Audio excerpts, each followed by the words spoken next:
All right, good afternoon, everyone. We will start our session for today. I'm Jim Dill and I'm Chair Pro Tem today, and we have two public hearings. And we'll get going right off. So I'm going to start with Representative Reynolds. Thank you. I'm Brian Reynolds, the Maliseet Tribal Representative to the Maine State Legislature. Happy spring, everyone. I am Bill Briggio. I represent District 60, which is the east side of Augusta.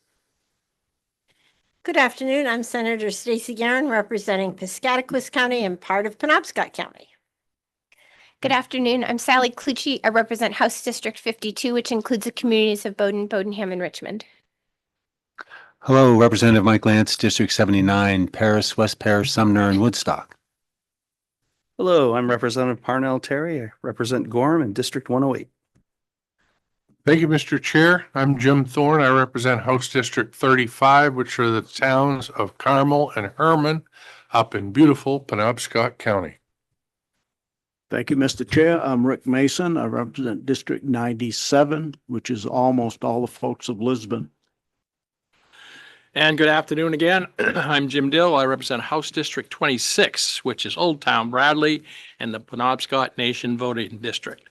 As I say, we have two public hearings today, and as usual, we'll go with folks in favor, followed by people against, and then finally neither for nor against. And I'll open up the public hearing on LD 2236, an act regarding public records maintained by the Department of Inland Fisheries and Wildlife. And who is the sponsor? Representative Roberts. So, since she is not here, I will just begin it so folks can.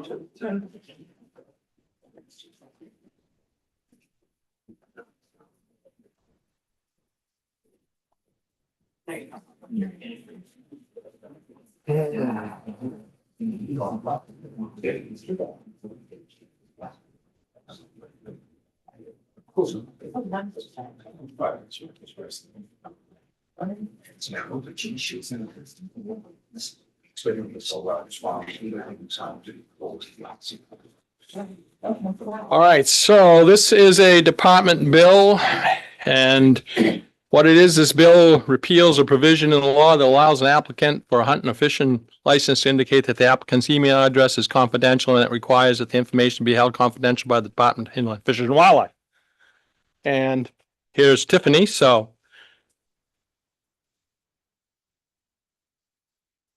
I'm presenting your bill. Would you like to present it? Go ahead. I just did this like half an hour ago. That's okay. Yes. So this is, as I said, it's a bill presented to us. I think we've had some discussions over this in the past.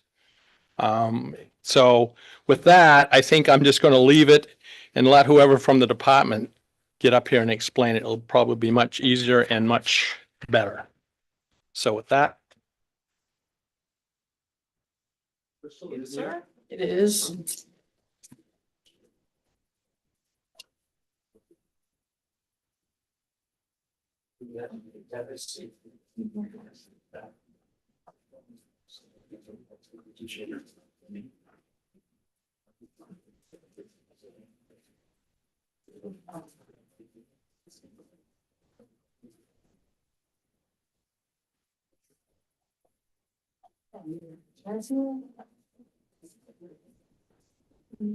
Would you like to be? Yes. Thank you. Okay. All right. Sorry about that, guys. Hello. Hello.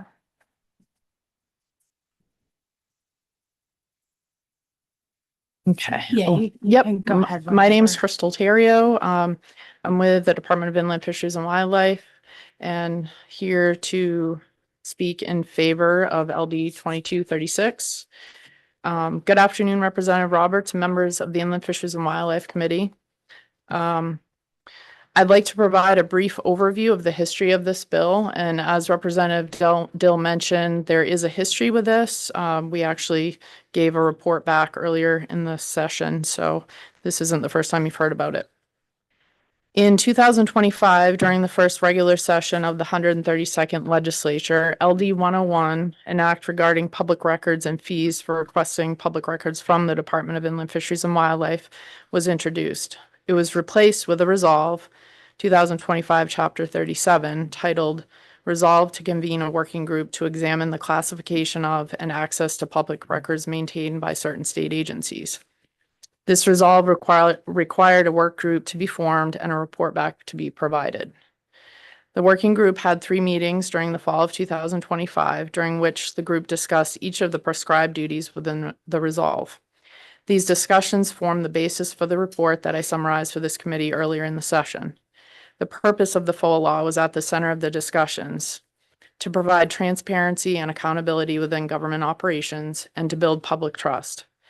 Our agency collects data from license holders, and they have an expectation that their personal information will be protected and used as an avenue to communicate fish and wildlife matters, not to be shared for commercial purposes. The work group played a key role in shaping LD 2236, which responds to the department's primary legal and operational concerns while aligning FOA principles and proven models used by other agencies. The members reviewed and refined the draft legislation language to amend Title 12, Part 13. The legislation addresses IF&W's authority related to licenses, permits, and registrations. It defines personally identifiable information, which we'll call PII. It also defines records and data.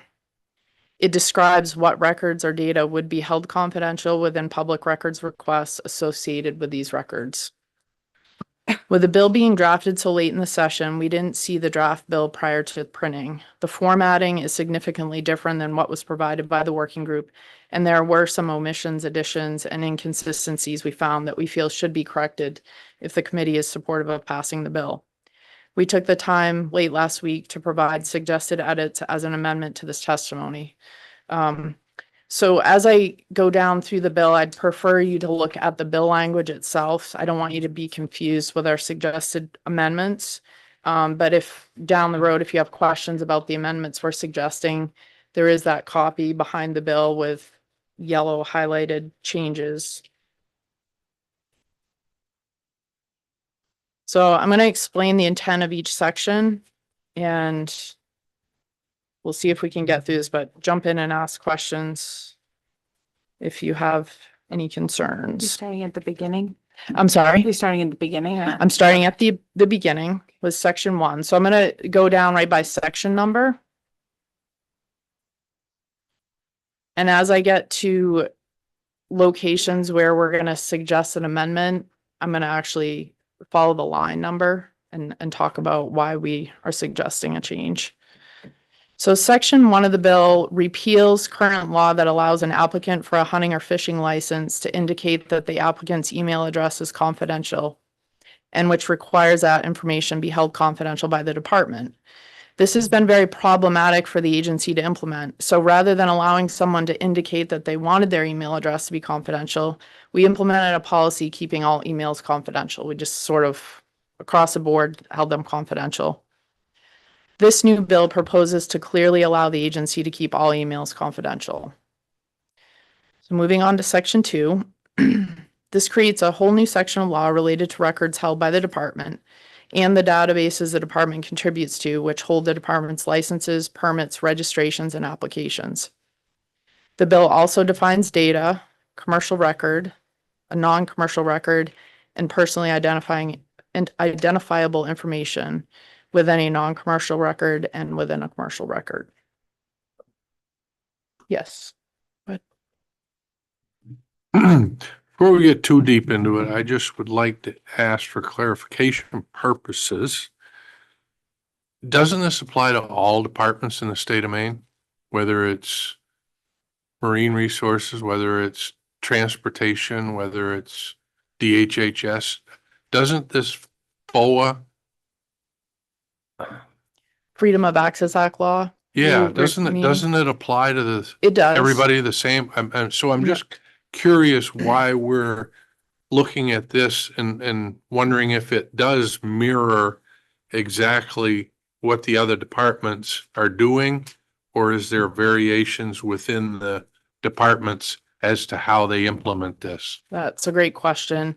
So FOA law, it is across the board, but there are many, many exceptions. And there's like, I think over 400. And each agency does have exemptions to it. And there are some agencies who have the ability to charge flat fees or certain specific fees for records requests. With FOA law, it basically says that an agency can respond to a FOA and the searching, compiling, and redaction of records that they provide. We're only able to charge $25 per an hour. The first 2 hours are free. So that's kind of like the overarching law, if you will. This gets into a lot more detail about certain things that we hold in data that people request sort of for commercial purposes. And we really wanted the ability to work with Informe, have the authority for them to say, we're going to charge 5 cents per name, or a $25 flat fee if it was under 500 records that somebody's requesting. Regardless of who's asking for it. Right. And if I can give a little bit more background about Informe, but they're, I think, a quasi state agency. There's a whole chapter of law around their creation, and they're basically there to assist agencies in providing information and public records in an expeditious manner to the public when they request. So part of the reason we had these discussions and wanted to change some things is so that we could work with Informe and have the ability to charge some of those things and have them managing our databases and not having our staff slowly go through records. And so. Okay, thank you for Is that that helpful? overview. Thank you, Sure. Madam Chair. Representative Dill. Thank you, Madam Chair. However, following up with what Representative Thorne said, under Section D, you have 11 different Mhm. personally identifiable pieces of information. But doesn't every department have those same pieces of information? They do not request the same stuff. We have never had that. So All right. some that's why- agencies do protect some of that information, and it depends on what they're trying to protect, what records they're trying to protect. And actually, as we get down through this, I'm going to recommend that we pull 3 pieces of that out of there, and I'll explain why. Okay. Why don't we, because I know this is a heavy bill, kind of, we'll go through one section at a time, and then if members have questions, we can kind of, does that make sense for folks? Just one section of. I think that'll be easier. Yeah. So I kind of went through the overview of section 2. I'm on the sort of top page of number 2 in my testimony, where it says IF&W proposed changes to section 2. If you go to page 1 in the bill, line number 8, where it describes a commercial record, we're aiming to make language more consistent between a commercial and non-commercial record, the definitions by adding paper or electronic to the commercial record definition. And then if you go to lines 11 and 12, under data and the definition of data, we'd like to modify the definition of data to include that the data may be contained on paper or electronic medium and not just an electronic medium. It would add that data may be contained in a database. This allows for data that might be contained in, say, a paper booklet submitted by a trapper or captive wildlife holder or taxidermist, that we could provide that information to somebody if they requested it. Same page, number 1, lines 18. We're asking to strike a person's name. And in lines 28, 29, and 30, we'd like to strike those 2, the information contained in any free text data field and any information contained in a data field that may be used to identify a person. One of the things we picked up on is that, I think when the revisor went through, that the other portion of this bill addresses recreational vehicle, ATV and snowmobile crash data reporting. And we had asked to hold those pieces of information confidential, and I think they were trying to be consistent and they put it in this section of law, which we weren't asking to have included in PII. And one of the reasons behind that is that during the working group discussions, one of the members actually said, well, geez, if we're not going to allow release of somebody's name, how are we going to make the moose lottery and the antlerless deer permit permits available to the public? And so we can still withhold some of their PII, like their telephone numbers, obviously their addresses. We can hold that confidential, but we'd release their name. And then, let's see, page 1, line 34. Does anybody have any questions? Sorry. Senator Garen? I was just wondering about like the moose lottery. Are you going to say the town still or just the name? Yes, I think we've talked about that, where it's very specific to not providing a person's physical address. But if it's the town, it's just a piece of that. So I think we probably could.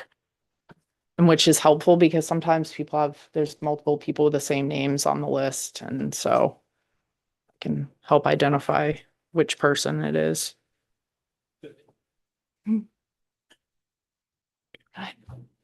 Crystal, is it still possible? I know that every year after the moose lottery drawing, that there are people that want to send a congratulatory letter. We're a meat processing facility. We're a registered Maine guide. We're a hunting lodge. Can that still happen with this? Probably not. Probably not. Probably not.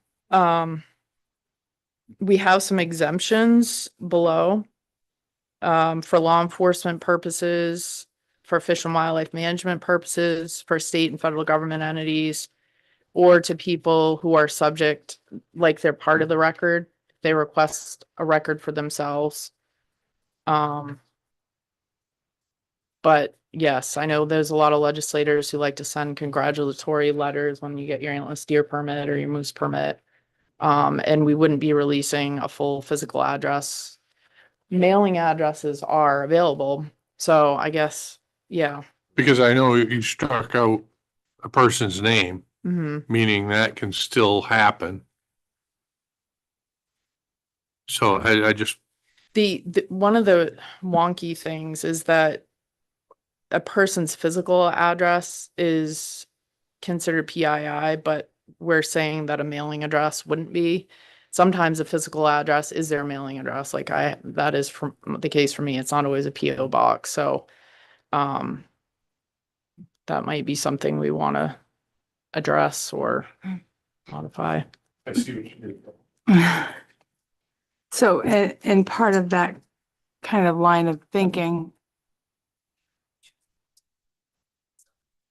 Yeah. that line of thinking where some of it might be to, send a sentiment, Mhm. but it also is the same vehicle with which could be used for marketing where Right. you would typically have to pay for that Right. data. Right. And there's no way to really distinguish that, right? Right. Okay. I mean, we would still allow people to do the congratulatory, avenue. But Representative Clucci? Thank you, Madam Chair.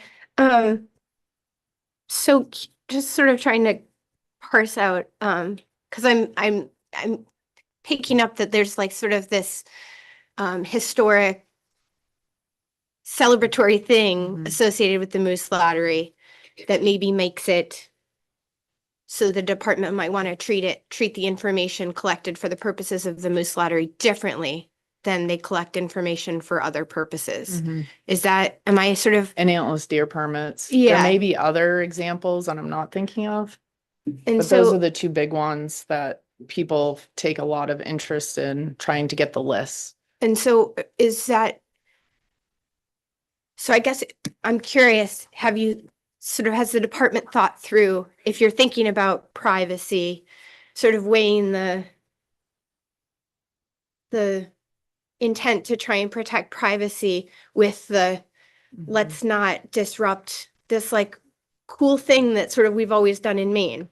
So are we trying to exempt this cool thing that we've always done in Maine? Yeah, basically. So We've that is had a that is lot of definitely what's happening. pretty intense discussions about it because Okay. there's kind of two thought processes, and even in the working group there were kind of two sides to it, like coming in at it full on, let's protect all the information with some exceptions, and then recognizing that this is something so traditional that geez, people would probably not be supportive if we didn't release, you know, the list of names and addresses at least to congratulate people and just to notify. I mean, they'd get a notification, but people love the list. They love to go on our website and see the list like the day of the lottery. So to not do that any longer would probably be pretty challenging. What's that? Right. Yeah, there'd be a riot. Yes, the commissioner's behind me saying there'd be a riot. So I think that's what we're trying to weigh and figure out how to. Would there be a mechanism for someone to opt out of having their information put out on that list? That's what we were trying to repeal up in section 1 with the email address, because it's hard for us to, and I'm not probably the best person to speak to the whole database and how we collect information and all that, but I think giving them the opportunity to opt out is really hard to just do it for one or not for everybody. Representative Dill. So if I understand you correctly, then moose permittees, and any deer permittees, that information would be available to anyone, for congratulatory or whatever. Name and mailing address. Right, name Yes. and mailing address. The other one is all license holders, hunting license holders. Is that still going to be available too? So the difference being is that would be like specific information in a data set that wouldn't be considered PII. So if somebody is interested in getting all of 2025, the number of hunting licenses that were sold, or the number of non-resident hunting licenses sold, they could get that data, but it wouldn't be with all the information in here. It wouldn't be phone numbers, it wouldn't be license numbers, date of But- birth. Representative Thorne wants to send out, you know, in September, a nice letter to all the hunters in his district. Is he still going to be able to come in and say, can I get everyone in my district that has a hunting license? Technically, yes, because we haven't Just made the- an exemption for it. If Okay, it so would be it's their physical name and address. mailing address. Right, then that's all they're Yes. asking for. Okay, The way it's drafted right now. okay. Representative Clucci. Thank you, Madam Chair. And so last year, we had a bill to protect the identity of trappers. Mhm. And I imagine, so I imagine that like people that are bear baiting also probably wouldn't want their information made public too, just given sort of the political, environment around that. So I'm just wondering, like, how can you help us understand a little bit more about like what the considerations were sort of for and against, sort of carving out these and just help us better understand the ramifications. So just to back up a little bit with that, the bill that came out last year, the way it ended up was it would protect their Moses ID. And in this bill, we're blanket saying the Moses ID will be protected. So every license and registration holder, their Moses ID will not be released. And so you were asking kind of what the premise was behind this and why we would want to carve out certain things versus others. And Really, it was the moose and deer, antlerless deer permit lottery. It's just been such a tradition in Maine. I think a couple of the people on the working group felt very strongly that that should continue to be released. Some people didn't feel that way. So I, Let's keep walking through. I'm sure we'll have more Right. questions. yeah.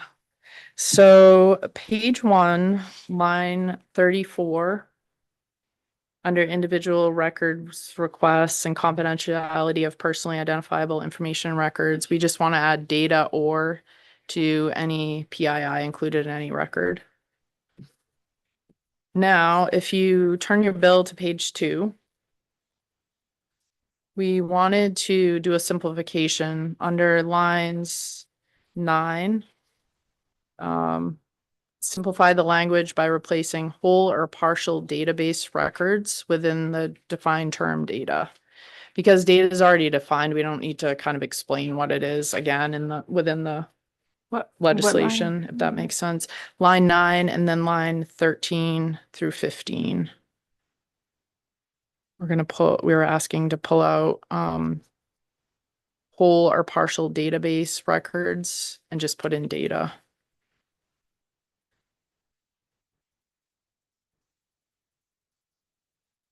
And again, the recommended amendment is behind with the yellow. And that document is the actual bill language, and anything that we're recommending changing is highlighted and struck through or underlined. So I'm just going to continue on with my testimony and explain what the intent of the bill is. Beyond these changes that we've covered, there's more personally identifiable information held confidential for a non-commercial record than for a commercial record, which is intentional. The working group talked about this a lot and said, you know what, for people who guide or they're taxidermists, they have some sort of business with the department, they expect that some of their information is going to be released, and they probably want it to be released so they can advertise, right? So we looked at them a little bit differently and had those definitions specific to the non-commercial records. The bill provides exceptions for holding personally identifiable information confidential, including exceptions for law enforcement purposes in accordance with Title 16. Title 16, Section 805A is, it's Freedom of Access Act law to do with like court systems and law enforcement records. Fish and wildlife management purposes is another exception in here. Other state and federal government entities, and the person who is the subject of the record or that person's agent. So if somebody calls us and says, hey, I'd like to get a copy of my hunting license because I lost it, we're not going to redact the information, obviously. The bill provides that data contained in a records database, whether individual or multiple records maintained, administered, or contributed to by the department that is considered confidential, may not be publicly disseminated. The bill also provides that the department may charge reasonable fees at the expense of the person making the request. We may publicly disseminate non-personally identifiable information and may provide copies of individual records and data to individuals, businesses, and other entities. The cost of furnishing a copy of the record is not subject to the limitations of Title I, Section 408. And when Representative Thorne had asked about fees and how FOA works, that's what I was trying to explain, is that the umbrella FOA law says an agency responds to a records request. The first 2 hours are free when you're searching, compiling, and redacting. After that, you may charge $25 per an hour for your time. With this, we're asking that we can have exceptions to charging those fees, work with Informe like they do with other agencies, they already do with us, and that they can work on some of those requests to help us and help the public to get information more quickly. Question. Yep. So would the fee schedule for this purpose be established by a rule? That's what we're seeking, yes. Currently, we have fee schedules in our policy, and where we don't have specific authority to do that, this is why we want the direction, the ability to create a rule and have those fee schedules set in rule and be able to give guidance to our staff. That answer your question? Thanks. Okay, moving on to page 3 of the testimony. Section 3 and 4 of the bill are very similar in nature. They aim to do the same thing. One addresses ATV crash reporting and the other one addresses snowmobile. So section 3 and 4 of the bill create ATV and snowmobile accident reporting system exemptions that mirror the Department of Public Safety's exemption for motor vehicle crash report data, which is held in what's called the main crash reporting online search and ordering service. They call it MICRS for short. These provisions allow any non-personally identifiable ATV and snowmobile accident report data to be released to the public, and the cost to process these data requests and release the records is not subject to the limitations of FOA law, Title I. These sections also create definitions for data, non-personally identifiable accident report data, and personally identifiable accident report data. The bill also provides that ATV and snowmobile accident reports or statements contained within have specific uses for law enforcement purposes, and that the agency can disseminate individual records or multiple records in accordance with this law. ATV and snowmobile registration numbers may be released only under an affidavit restricting the use and misuse of registration numbers, and failure to comply with reporting obligations is a Class E crime. Does anybody have any questions about that so far? Okay. Representative Thorne? I'm assuming that the department, obviously, in the event of, ATV crashes and such, that there's a press release set out on that to avoid any type of multiple requests for that data or information. There can be press releases, yes, but we often get requests from attorneys and people involved in the crash, people. More detail. Yes, Okay. and so Captain Josh Boobier is here from Maine Warden Service today, and if we get into some real detailed questions about how it works, he can answer those. But my understanding is currently we actually funnel that information to the main crash reporting system under state police. They hold that data for us. And the public can access that through the MICRS system. They have to pay a flat fee for those records. Mm-hmm.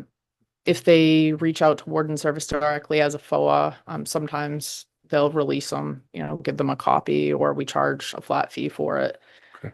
So this is trying to mirror what Maine State Police does under the Department of Public Safety, and ensure that we have the authority to continue to work with them and give those records in MICRS and allow the public to access the non-personally identifiable information. Okay, thank Yeah. you. Thank you, Mhm. Madam Chair. Just want to flag either for now or work session before I forget. Back on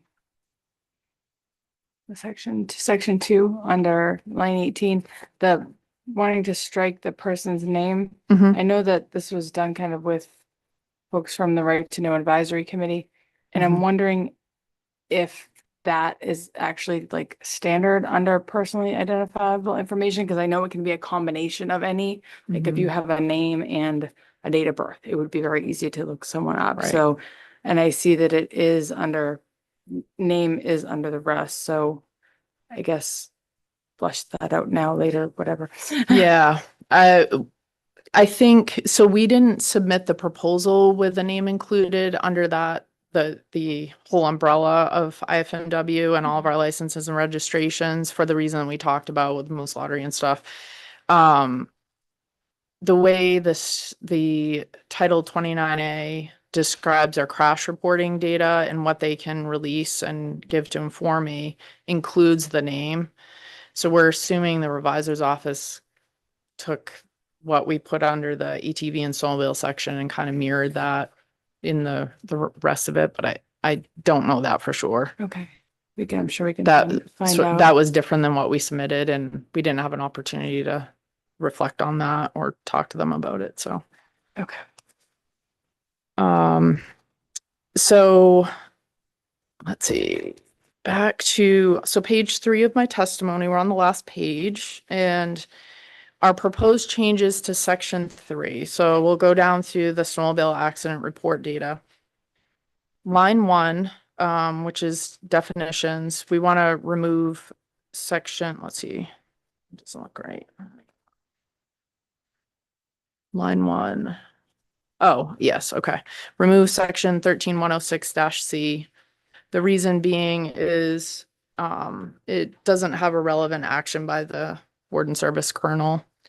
And then on page, so I'm on the wrong page for my bill. That's why I'm confused.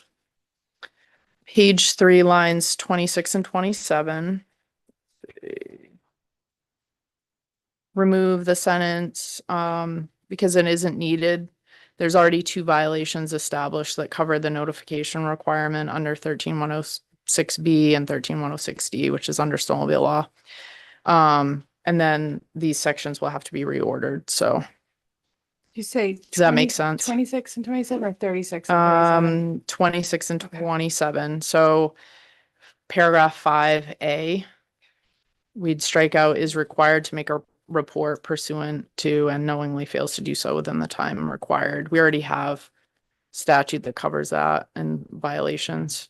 So the next 3 recommendations are just ordering the paragraphs. So then you'd only have 3 paragraphs in that section. If you go to page 4 of your bill, lines 14 and 16, we want to add a reference to section 13157-B, and this is all in ATV section law, because this would describe requirements related to ATV accidents involving personal injury or death. This should be in addition to section 13157, which includes the requirement to report within 72 hours of a crash. Having both of these sections included and referenced there aligns with the snowmobile section of law above. So lines 21 and 22. Representative Clucci? Yep, sorry. Thank you, Madam Chair. I feel like I'm getting a little bit lost in terms of, when we're talking about the accident reporting, we're talking about requirements that somebody on the ground be reporting an accident that happened. And so I'm a little confused as to why this is under the FOA bill. Because it seems like, how does that relate to what we're disseminating? Or do we talk about that somewhere too? Well, there's already requirements for somebody to report within 72 hours. So we're connecting these sections to the other sections of law. But what we're proposing in here aligns with what public safety has in Title 29A for motor vehicle crash reports. Okay, so it's not necessarily that we're like exempting any of this information from FOA. What we're doing Right. is just trying to mirror the language from public safety and just put it over here for what reporting looks like.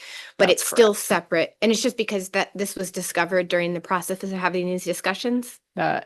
Right. Well, prior to having the Or- working well- group, we knew that we're working with Informe and public safety, providing our crash report data for ATVs and snowmobiles, not for boats. And recognize we didn't really have the clear authority, and Title 29A under public safety, they have all this information, which gives them authority to work with Informe and charge separate fees, and it tells them exactly what they can protect. And we didn't really have that specific information. So we're really trying to mirror what they have already in Title 29A. Okay. Does that make sense? Yes. Yeah. Because I was thinking about it as just like this whole thing is about Mhm. FOA. And I'm like, wait a minute, this feels No, like it's a good disconnected somehow. question. Okay, thank you. You're welcome. Okay, so let's see. We're back to, so page 4 of the bill, lines 21, 22. I think we talked about that language, make this consistent with the snowmobile language within the bill. Lines 38 through 40, under reasonable fees. So we're going to strike the first sentence to move it up into section 13157D subsection 2 of the new bill. And add a sentence which allows the Bureau of Warden Service to charge reasonable fees for snowmobile accident report data. This is the same language that's found in the snowmobile section, just trying to keep things consistent the way it's formatted, basically. And then at the end of page 4, what you won't see in your bill is a whole new paragraph that we're adding. So if you go to the document I provided with the suggested amendments and go to page 4, you'll see that we're suggesting to add a new subsection 5. And this is a section that's in the snowmobile portion of the bill as well, but they missed it in the ATV section. It was something we submitted, but it didn't make it into the bill. So Now, so is this isn't moved from elsewhere in statute. This is a new crime, yep, which we're going to judiciary tomorrow if this passes. That's my understanding. The judiciary is reviewing these laws, so okay, so this would trip. we know these all need review by them. Thank Thank you, Madam Chair. So Crystal, I'm going to ask a question because it specifically addresses snowmobile and ATV. Are they all handled differently? If it's a snowmobile or an ATV accident or a boating accident or? I'm probably not the best person to answer that question. Okay. Do you want me to get through the rest of the testimony? And yeah. we can have Josh come up if you have. Yeah, I'm just curious why it's separated out and why it's not all. Well, I guess I can answer that. So yes, there's separate sections of law that address just snowmobile and then ATV and then watercraft. Okay. So it's not all under one umbrella or section of law. Is that what you're asking? Yeah, I'm just, again, going back to Representative Clucci's question is if it's dealing with FOA and information, why isn't all the information the same? I'll let Captain Booth. And maybe it's a work session question. Yeah, Point of order. yeah, let's okay. let the department finish and, yep. You want me to? Representative Thorne, we're gonna, everybody, you'll have a chance to ask Understand. questions of, thank you. Representative Dill. Madam Chair, before you got here, we were given some information that we most likely will not be able to meet on Wednesday anyway, and that judiciary is meeting tomorrow. So on both of these bills, we probably need to go right into work session today to do whatever with them, just so you're aware. Okay. Do we have anyone from the Right to Know Advisory Committee in here? No. Okay. And can you look up the definition of PII while we're doing this? Thank you. All right, go ahead. So just to wrap up my testimony, the working group ultimately gave unanimous support to, and the department agreed to remain focused on changes to IFNW's authority by helping craft and review the proposed bill that you have before you.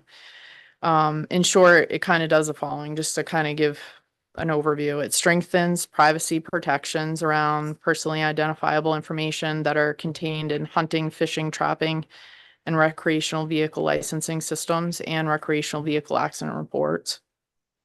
It clarifies what data is confidential versus what's releasable for both recreational, non-commercial type license records and for commercial type license records.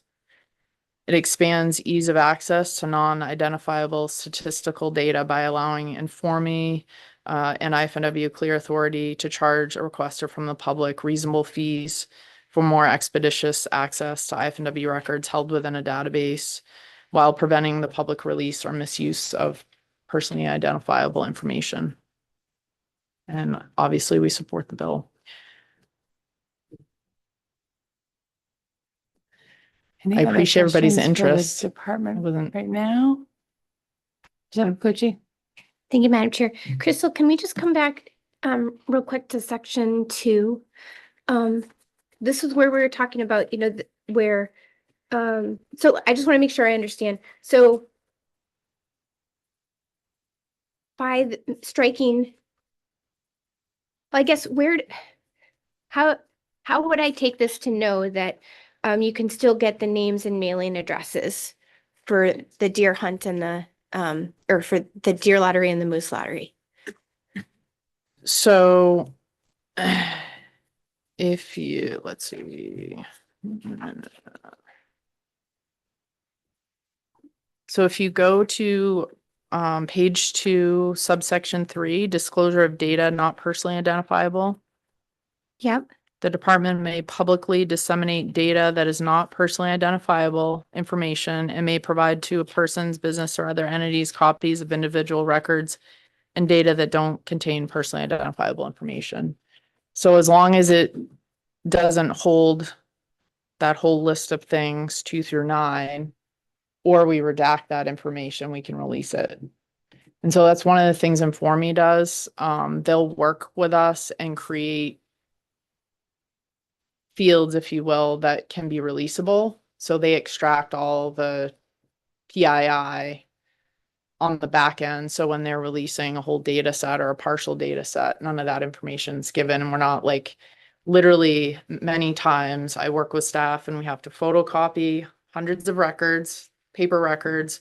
I sit there and I redact, or you can use a PDF version to black out PII, and then, it's very time consuming. So And then just a quick follow-up Yeah. question. Okay. And then what was the discussion around the decision that the mailing address can be public, but the email address is not going to be?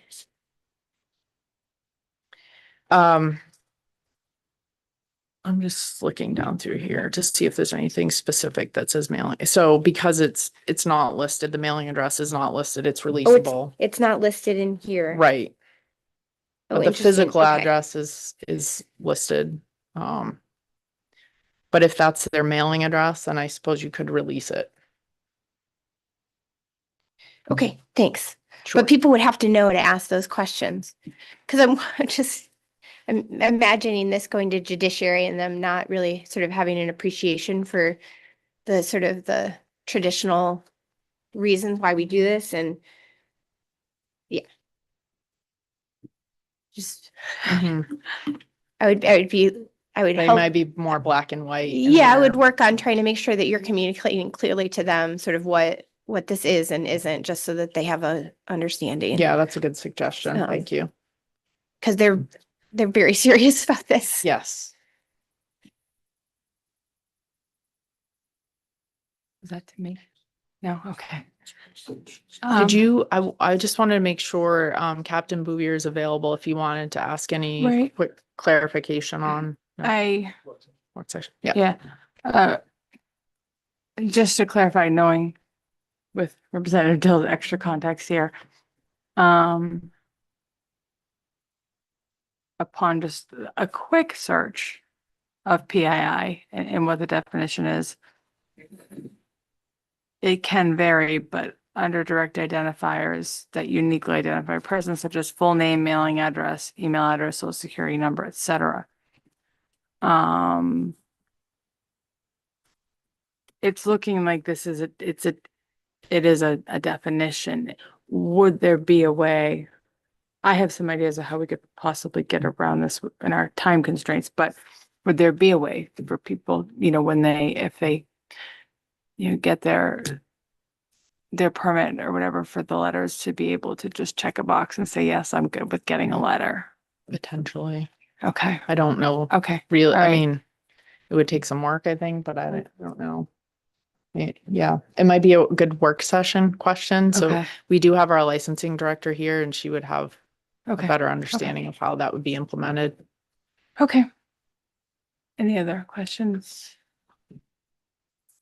Seeing none?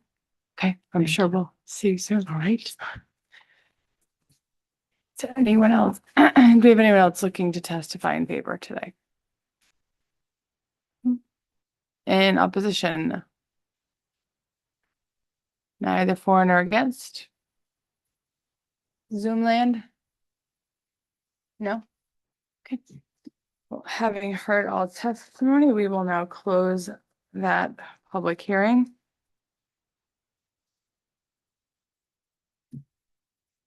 Do we want to go through both of them first? We have two. We just closed the public hearing, or do we want to go through the second public hearing first? I move we suspend the rules and go right into work session on LD 20, whatever it is, 2236. Yeah, motion, second, okay, all those in favor? Okay. So we will now move into work session on LD 2236. I will turn to the committee to see if we want to call folks up first, or if we need to caucus first, or what. Yeah, we'll give her a minute to. Oh, yeah, that's right. Hands good.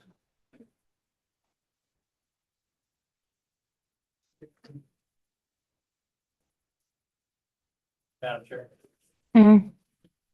Yes, I would suggest that if Ann has any type of a summary for us here, And so- words of wisdom, and then we can caucus after that. I would just say that if you aren't comfortable voting today, we could submit another request to the presiding officers and try to meet Wednesday. But as of now, this is our last authorized meeting day. Mhm. But as stated, this has to go to criminal justice. Then criminal justice would have to ask to meet on Thursday. So judiciary is conducting their reviews on Tuesday and Thursday this week. Okay. Um. Do you have anything for us on a walkthrough as far as I know what? No, okay. Do we want to caucus? Yeah, okay. Can, Sorry is- if I didn't see your hand. That's okay. Procedurally, is it ever possible to like have judiciary weigh in and then send their memo back to us?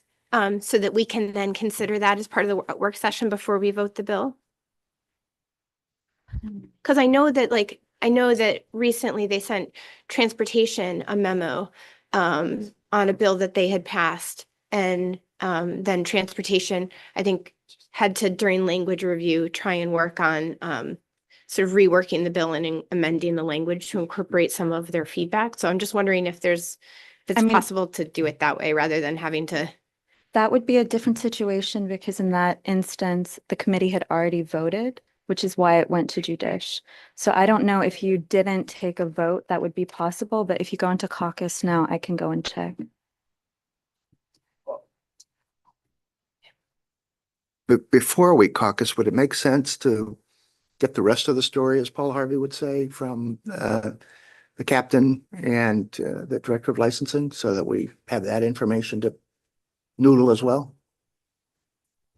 We can do it the committee. What is the will, or do we want to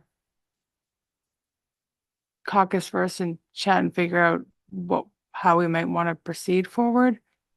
I know that there are a couple moving pieces here as to how far we dive in, if, you know. Representative Dale, go ahead. Yep. I guess my thoughts are that we have a brief caucus to begin with, Mm.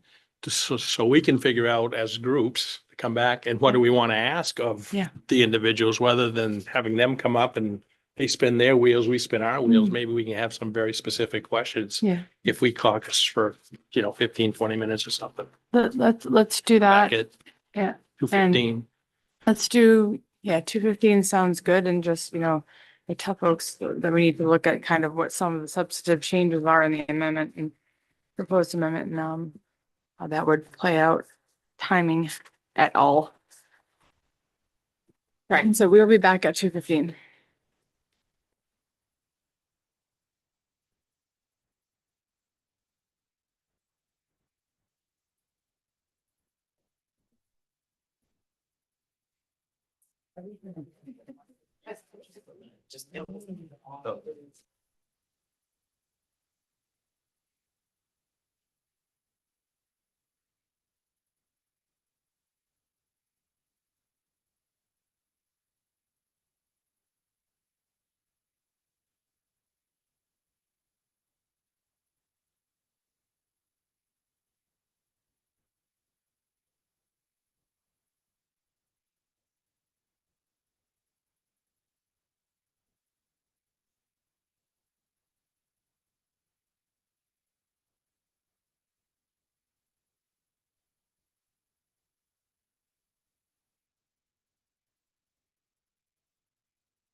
Okay, folks, we're back. Nope, okay. Yep, so we are in the work session for LD 2236. Folks have questions, discussion. Where are we at? Representative Clucci. Thank you, Madam Chair. So I think generally I feel really good about this. The one thing that I wanted to try and make sure was like super explicit was that what was going to still be allowed to be released for the, keeping the sort of moose hunt and the, all of the mailings and stuff sort of alive and well. And so I had asked over our just brief break if the department could help me think through like where we could add in sort of a place to make it explicit. And so that's otherwise, I think I would be comfortable moving this forward, but I'm curious what other people think. Representative Bridgeo. Well, Representative, could you share with us what and where that would be? All in the details. Thank you. Okay, so we're thinking that on page 2 of the bill, and it would be after on line 12, or right? So after line 12, it would say, this includes names and mailing addresses with any license, permit, or registration the department holds. And so I think in that way, it's basically specifying that the department may publicly disseminate that information. You want me to say it again? Mhm. Okay. So that paragraph would read then, well, I guess I'm going to read it sort of the original paragraph that's in the printed copy of the bill, not the department's changes, even though I'm going to move that we should make the changes in the department's bill.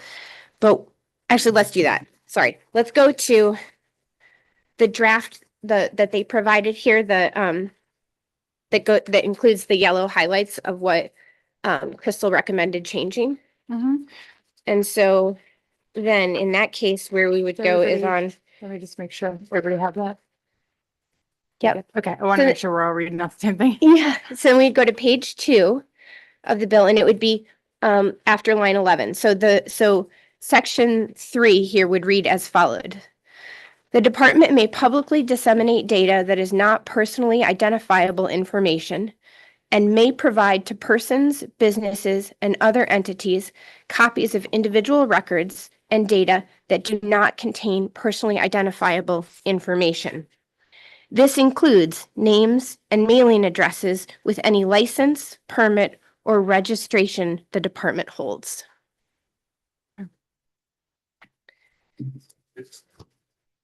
Where are you getting that language from? Is that an existing? Yeah, this is the language. As we were when we were on our break, I was just asking the department, how can we just be explicit about what is it that you're going to still be allowed to do? But can we make sure? No, this is the copy that you have right here. What they gave me, she gave me a written sentence on a different piece of paper. That's what Can I just? Go ahead. I'll shut up, Madam Chair. Wait till we get into the work session. Representative, these meetings are, Get information. right, And I feel like I'm being stifled. excuse and I'm me, asking a simple question. I get Representative, my question answered. these meetings are recorded for the public for transparency. If That's right. your mic's not on, no one can hear what you're saying. That's all I was trying to say. Her mic's on. Do we need to take another break? No, I need my question answered. Where she's coming up with the language that she's reading from that she wants to add to this bill. Can you say that on mic, please, Representative? Representative Clucci, where are you getting the language that you are reading that you would like to add to this bill? Is it a pre-existing somewhere, or is it something you just came up with in the back room? It's actually something that I asked the department for a minute ago. So when we were on our break, here's what happened. I came out of our caucus and I said, hey guys, one of the things I'm wondering about is how do we be explicit about making sure what information can still be distributed? And they said, well, you might consider, something like this. And I said, cool, so that I can adequately articulate that in the right kind of language on microphone to my committee members, could you write that down on a piece of paper for me? And so this is a piece of paper that she gave me, that she wrote the additional sentence, thinking that this would address the concerns that I brought up. Thank you, Representative Clucci. Thank you, Madam Chair, for allowing me to get that answer. Thank you, Representative. Any other discussion? We have questions from anyone else that we need clarified? No? Is there a motion or something I can't do? Representative Clucci. Thank you. I move that we ought to pass as amended with the department's amended bill that they presented earlier, along with this additional sentence on line 2, on page 2 of the department's revised bill. And I can hand Ann a copy of this. And it states that on line 11, we would add, this includes names and mailing addresses within any license, permit, or registration the department holds. So motion, is there a second? Second? Second. Representative Bridgio, is there discussion?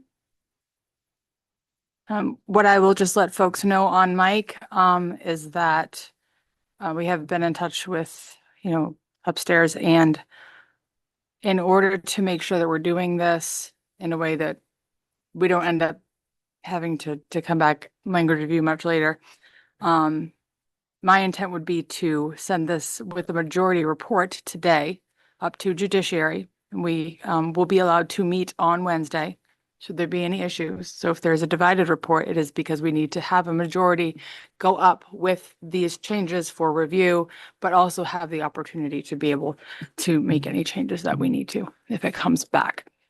So that's where I am. Just so folks in the audience know, we're not just flying by the seat of our pants. There's a concept of a plan. Any other discussion? Stanley, can you call the roll, please? Thank you.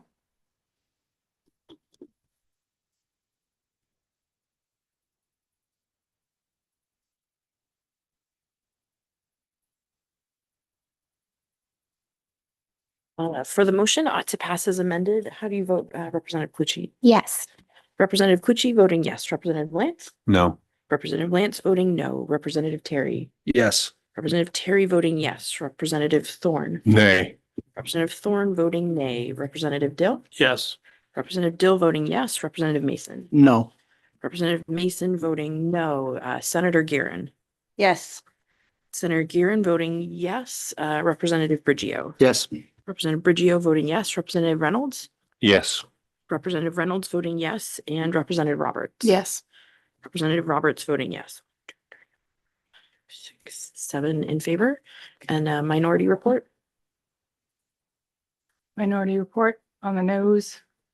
Would it be the original? Ought not to pass.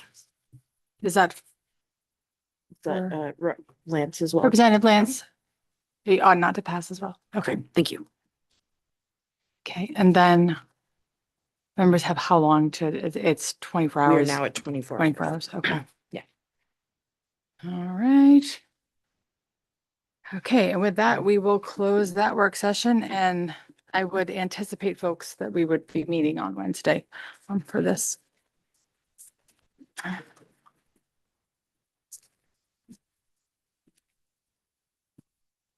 All right. So I'll give Sandlin a moment to set up the.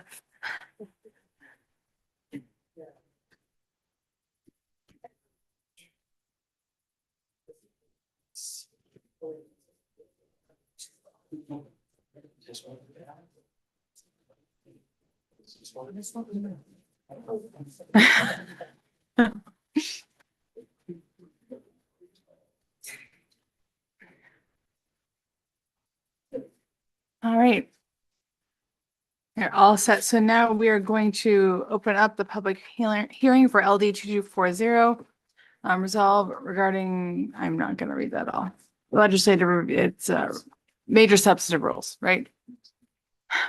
Yeah. And does this have a name on it? Oh, it's mine. That's fun. I guess I will go up and just do a thing. I don't remember signing that.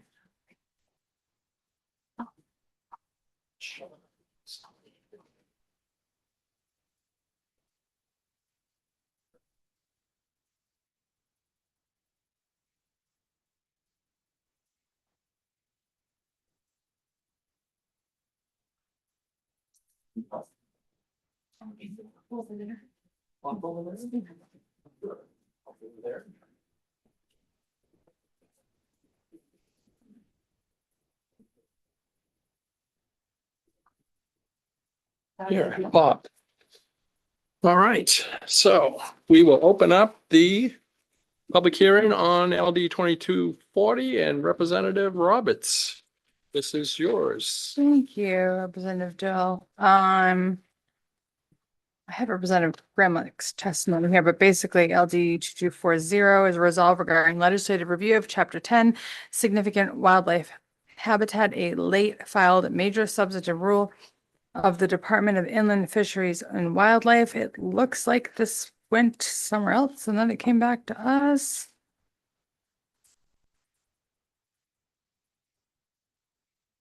So I'm gonna turn this over to the department. So it looks like this had a little bit of a journey and we'll go from there.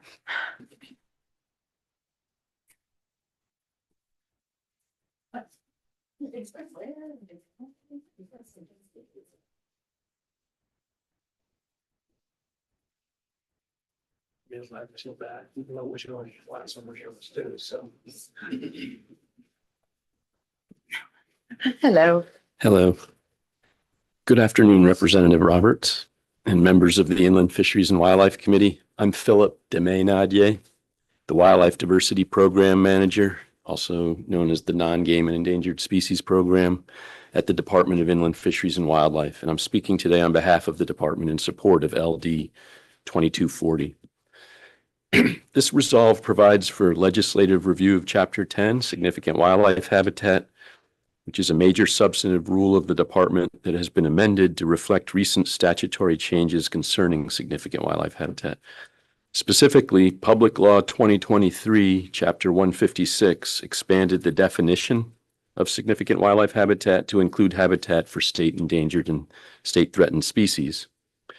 And Public Law 2025, Chapter 338, revised the regulatory framework for certain high-value vernal pools, another type of significant wildlife habitat. This rulemaking implements these statutory changes by amending Chapter 10 to align with current statutory requirements. In addition, the Department of Environmental Protection has undertaken related rulemaking to amend Chapter 335, which is the Natural Resources Protection Act's significant wildlife habitat rules, and Chapter 305, NERPA's permit by rule standards, so as to ensure consistency with the revised statutory language and with rule. How did we get here? Well, Maine is home to over 16,000 species of inland wildlife species, of which 57 are currently listed as state endangered or threatened. Only those species that have undergone a rigorous assessment process are considered for endangered or threatened status by Inland Fisheries and Wildlife, which requires an analysis of quantitative survey data and other standardized threat criteria that are broadly accepted by the scientific community.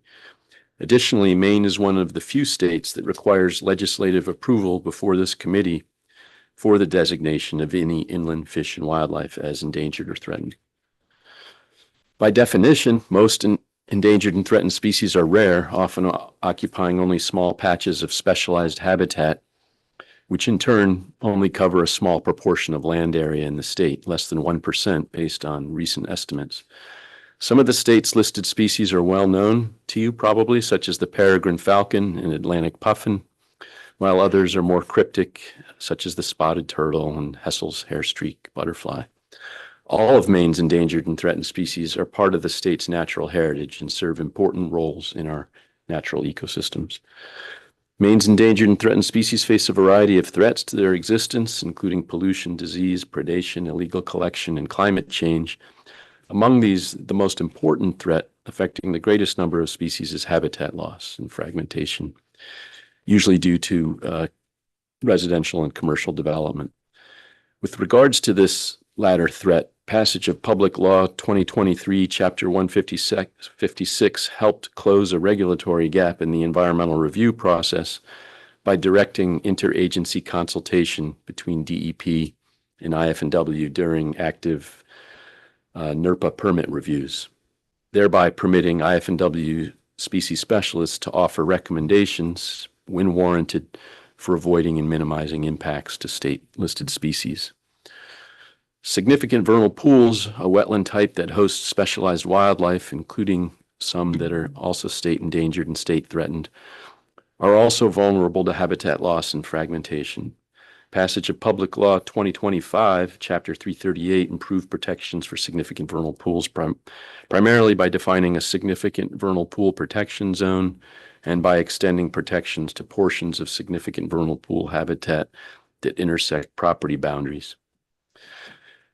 You should know that we've been in close communication with staff from the Department of Environmental Protection throughout their concurrent rulemaking process before the Bureau of Environmental Protection and the Environment and Natural Resources Committee, where IF&W testified in support of proposed changes to their Chapter 305 and Chapter 335.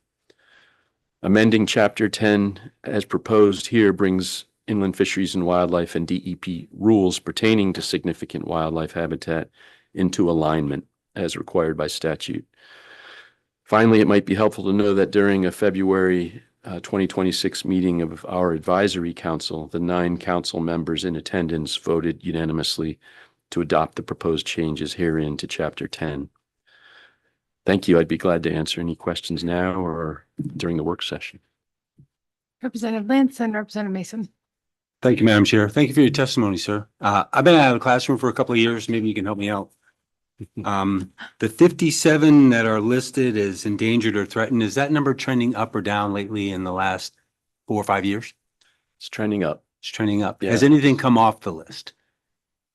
Bald eagle. Bald eagle is has come probably off our the most list. signature success.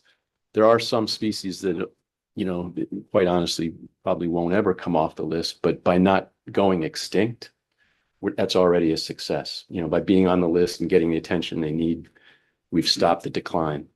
But yeah, so some of those as well. Paula? Could you refresh my memory? What's the zone for a vernal pool?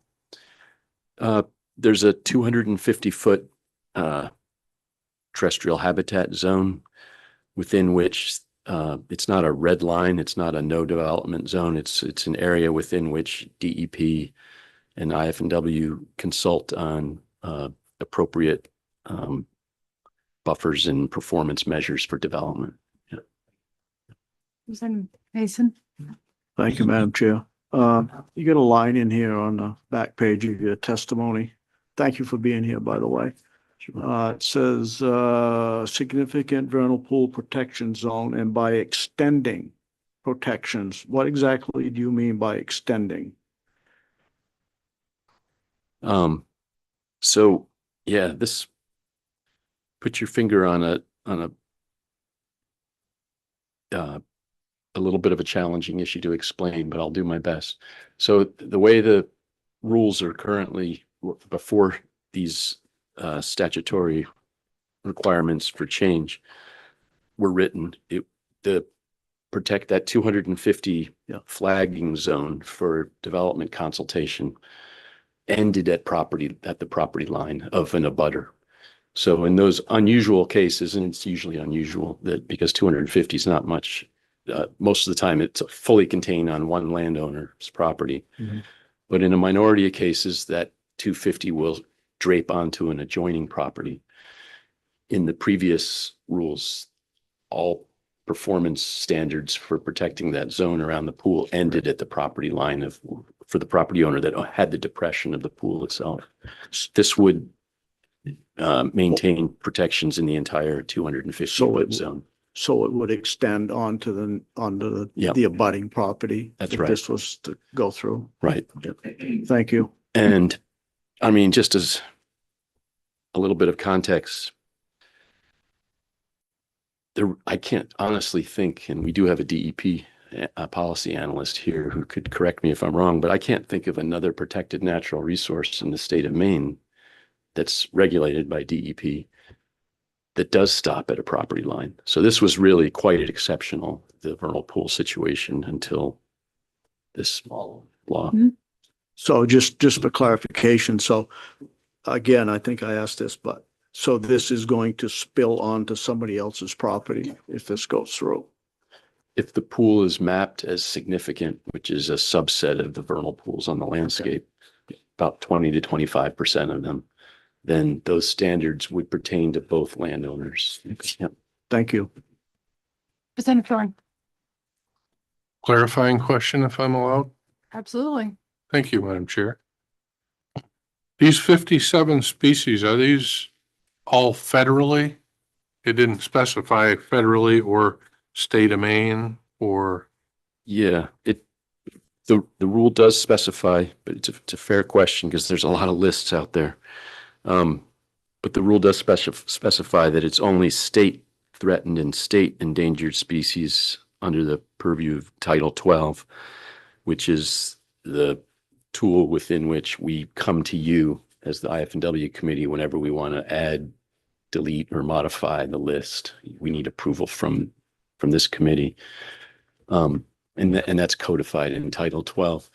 Actually, before this law was put in place, the placeholder for significant wildlife, endangered species, significant wildlife habitat included federally listed species and state listed. And we,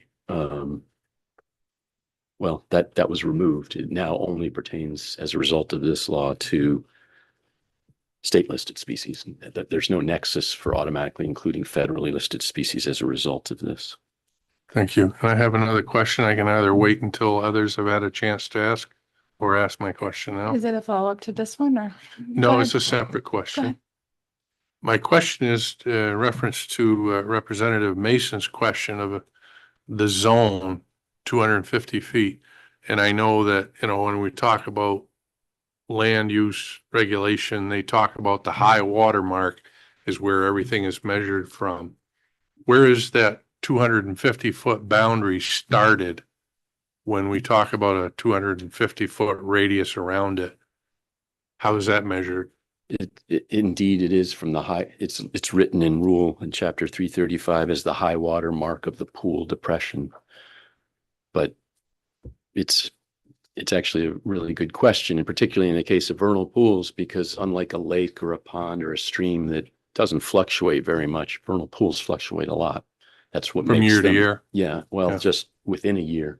Okay. And that's what makes them fishless, and that's what makes them so high value to so many other wildlife that can't tolerate fish predation. And so your point's well taken that it is at the high water point of the vernal pool filling period that the 250 is measured Can from. we get in more details on the work session? But I mean, that raises and poses a concern when you're talking about going off into a different abutting lot where that 250 feet starts and what determines that point, whether it be a stake or an agreement between Mhm. state person and landowner that indication marks on the land say that that's as high as that water goes or what? Yeah, it's usually soil scientists or vegetation science the consultant community that makes that determination based on soils, topography, and vegetation.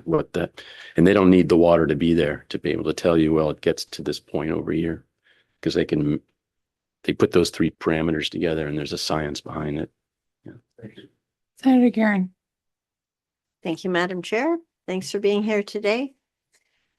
So I'm trying to figure out from this bill, what are the changes that we will see because of this bill? Will it expand any land use regulations? We heard the adjoining property, that will be a new thing. What else is new from this bill? Um, do you want me to go into, I can go into that fairly in depth or save the in-depth part for a work session or whatever you guys are most comfortable. Believe we're semi-time limited. So should I hear it now? I can do at least a high level now, and if that's sufficient, it might work. If not, we can go more in depth. I guess it might be important to, and you can probably do this, because we do have some new members too, to kind of explain major substantive rules. What happens if the committee does X, Y, Z? As far as the rule, whether we do nothing, do this, do that, right? Yeah, so, and if you don't mind, I'll back up just one step even further and just remind you that significant wildlife habitat is a regulated resource under the Natural Resources Protection Act. It's one of the few protected natural resources that DEP coordinates very closely with inland fisheries and wildlife on, because we essentially, to a large extent, IF&W defines the parameters of what constitutes a significant wildlife habitat. And so today and there's 7 of them. And today we're talking about 2 of them, significant vernal pools and endangered and threatened species habitat. And significant vernal pools have been regulated since 2006. They've been in place. And actually in the original 2006 regulations for significant vernal pools, the protections for the vernal pool didn't stop artificially at a property line. That came later I could give you the dates with a little bit of homework, but that came several years later. And so this is putting back the way it was originally. On the endangered and threatened species habitat has been in placeholder mode within NERPA, and never has gone through rulemaking. So it's never been affected and never been implemented. And so this is a new, this is the first time endangered and threatened species habitat would be eligible for, environmental review under the Natural Resources Protection Act. Okay.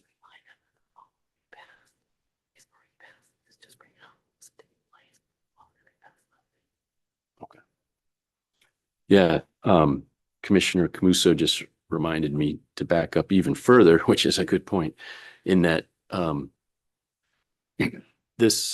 the law, of course, has already passed, the Public Law 2023 directing us to do this, and Public Law 2025 regarding vernal pools has passed. And DEP's substantive rulemaking has cleared the Environment and Natural Resources Committee, unanimous ought to pass. And I guess I just heard that it was voted on the full House and Senate and has passed and is awaiting governor's signature. And it's just a somewhat, it's kind of an administrative process to have IF&W. It's one of the few places where IF&W and DEP rules need to concurrently mirror each other to have the process complete. Is there anything else? Senator Karen, did I you don't know if that answered you. It answered some of the others, but I'm not sure if it answered you. Did you have another question? Are you?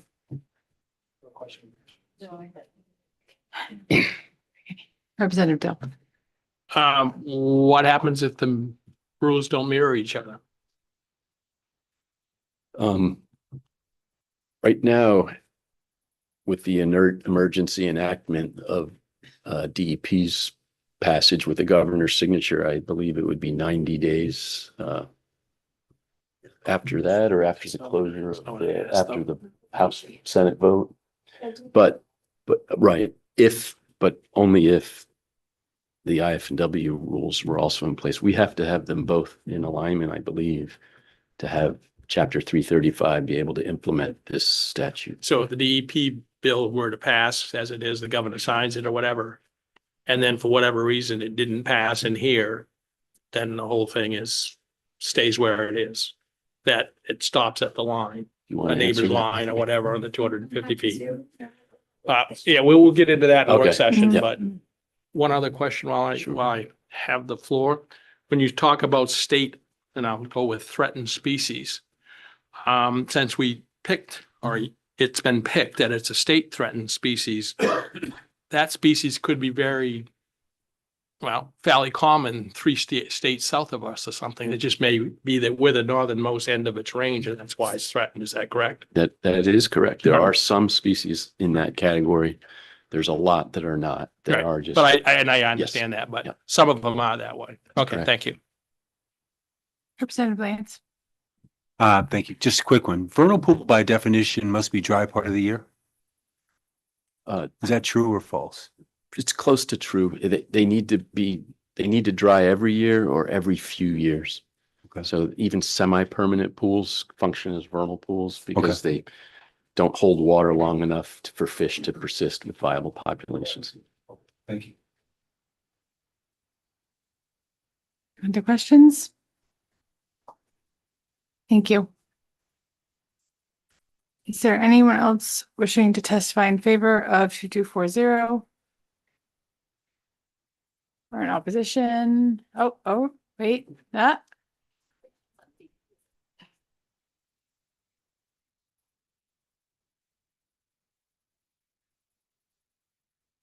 Gotta get up quicker next time.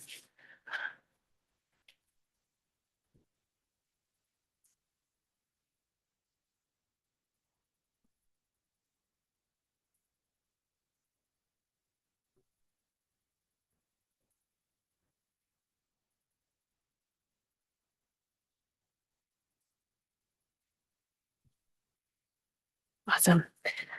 Representative Roberts, members of the IFW committee, my name is Chess Gundrum and I'm the Director of Advocacy for Maine Audubon, which is the state's oldest and largest wildlife conservation organization. And I'm super thrilled to be here today for many reasons. One, because I didn't know if I'd actually be able to testify in front of you all this session. So it's good to be with you all and join you in the great work that you're doing. So with that, I'll offer that my organization and our 30,000 members, supporters, and volunteers offer our support for LD 2240, so the rules package before you today. And you've got a lot of text before you. I'm not going to read any of this. This is just sort of to provide some background that you've already heard quite a bit from Philip Demonadier from IFW. So I'll leave the science to him today and just give you again a little bit of the background on how we ended up in the place where we are today through the various steps, because it's been years of work. And Maine Audubon has been a part of the process from day one, right from when we recognized that the science needs to inform changes to the policy. So we've worked with stakeholders and agencies early on in 2022 even to figure out how we want to manage these changes to policies. So the Natural Resources Protection Act for endangered or threatened species. And then shortly after that, we looked to changes, again, based and rooted in science to significant vernal pool protections underneath Natural Resources Protection Act or NERPA.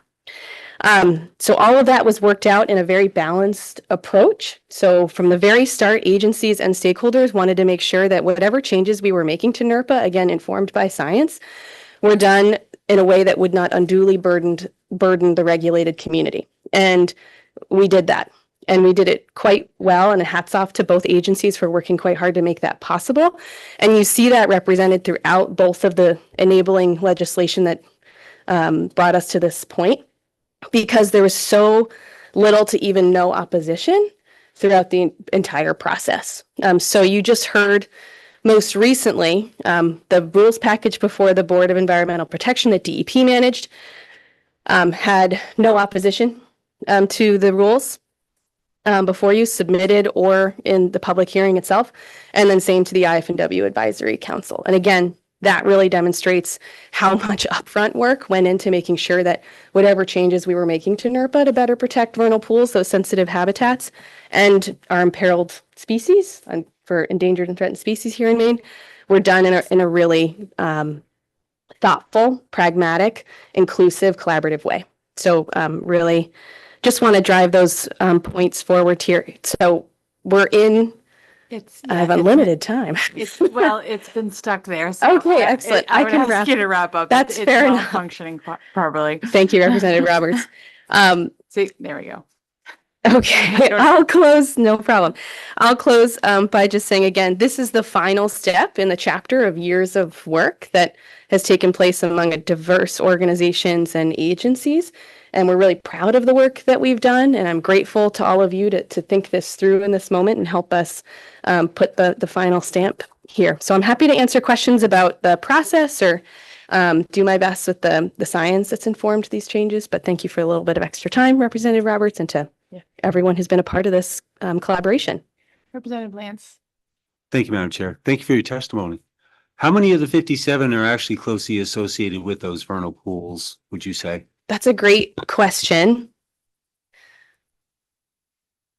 The species that are pool dependent, none of them are on the ET list off the top of my head. However, I say that so many different kinds of species, from fairy shrimp to moose, use vernal pools. So it's a really critical habitat.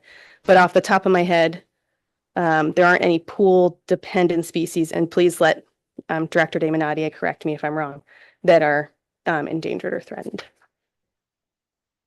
Representative Bridgeo. Thank you for being here. Would you like to take a stab at helping us distinguish between the rules that the DEP have been authorized to adopt through the Environment and Natural Resources Committee and the rules that are proposed here for IF&W? Sure. Thank you for the question, Representative Bridgeo. So you've got changes that are happening to different chapters within DEP's rules and DIF&W's rules. And obviously you today are just looking at DIF&W's rules. More changes took place in DEP's rules because they're the regulating body, right? They have a lot more work to do in enforcing NERPA, and DIF&W's rules need to mirror that when necessary, I guess. So the rule package before you is a lot smaller than what DEP went through for endangered and threatened species and vernal pools changes, if that's helpful. So they're the same, but what you're seeing before you because of IF&W's rules are just a little bit different. There's not as much actual text pages. Other questions? Representative Thorne. Thank you, Madam Chair. Thank you for being here, Chess. Significant vernal pools in Maine, where it might be your wheelhouse. Do you know how many of those there are? I looked this up a few weeks ago. I think there are 12. Just again, let's check with Director Demonadier, but not many. I want to say off the top of my head, somewhere between 12 and 1,500 have been identified. However, one final point I'll put on there is that when NERPA and the rules associated with significant vernal pools were created, the intent among all stakeholders was to make sure that 50% of vernal pools across the landscape were captured in these additional protections.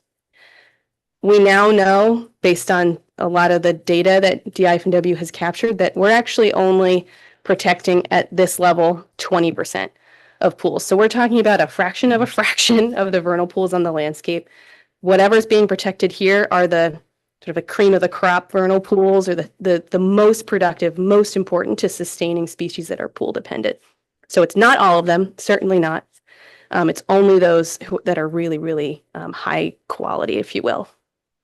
Okay. And does the presence of an endangered species in one that's not identified, would that constitute these conditions automatically apply if somebody were to go down and find one of these species and identify that, hey, it's in that vernal pool, and that vernal pool is not one of the ones identified, but we would like to identify it because it has and does contain a or some of these species?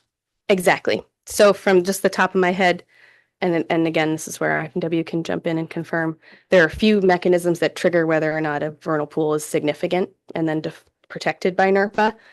presence of fairy shrimp, presence of an endangered or threatened species, a certain number of egg masses for spotted salamanders or blue spotted salamanders, and then wood frogs. And there might be one more I'm missing, but I believe that's the full spread. Okay, thank you. Other questions? Seeing them. Thank you. Thank you all so much. Very exciting day. Is there anyone else wishing to testify in favor? Seeing none. Opposed? Neither for nor against. Anyone hop in online? No? Okay. Having heard all testimony, we will now close the public hearing for LD 2240. Representative Dell. I move we suspend the rules and go right into work session. Motion, is there a second? Second, all those in favor? Okay. So we will now open up the work session for LD 2240. Salem's getting a workout today.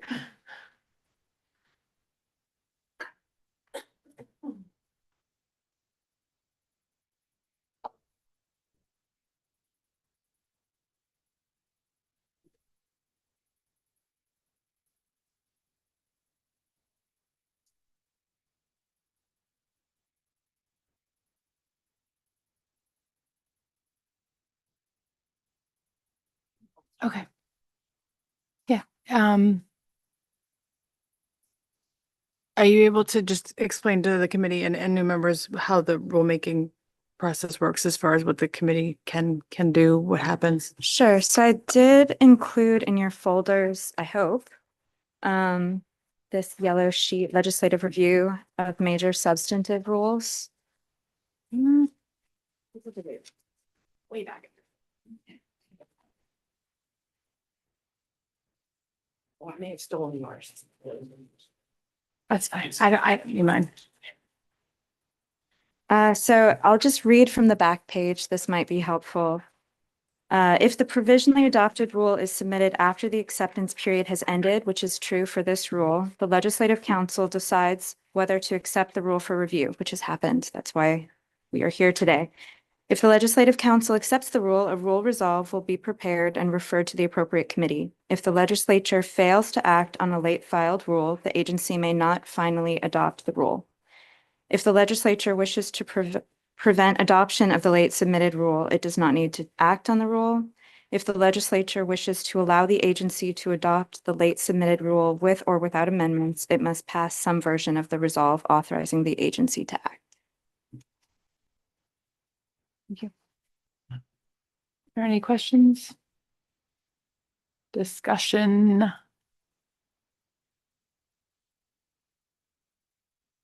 So many questions, but maybe not for Okay. Representative Bridger, did you have, hold on. So this is deja vu for me because I also serve on Environment and Natural Resources Committee.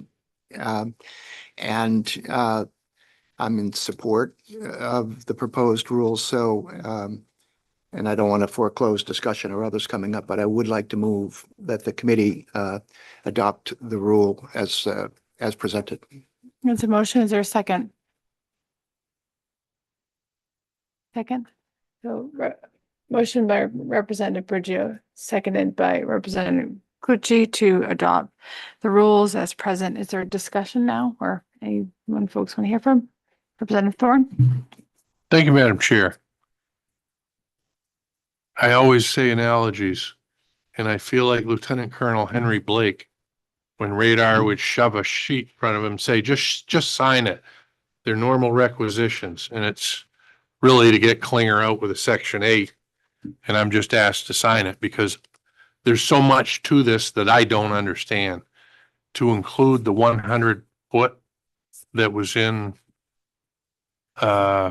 Chess's, that I looked through this and I can't find. And I know that it was said that there was nobody that showed up in opposition. Well, nobody that showed up in opposition until somebody goes to sell property and finds out that they're not allowed to build on that because they fit within 100 feet of a vernal pool that they weren't aware of. So I don't know how that applies as far as the real estate world works and disclosure of a vernal pool or designation of being within a vernal pool restricted area and what restrictions apply to that zone. 1,500, I think, was the number of designated significant vernal pool. And they said, I did read in here that there was a map in there that designated where those were. But I mean, I have wood frogs on my land.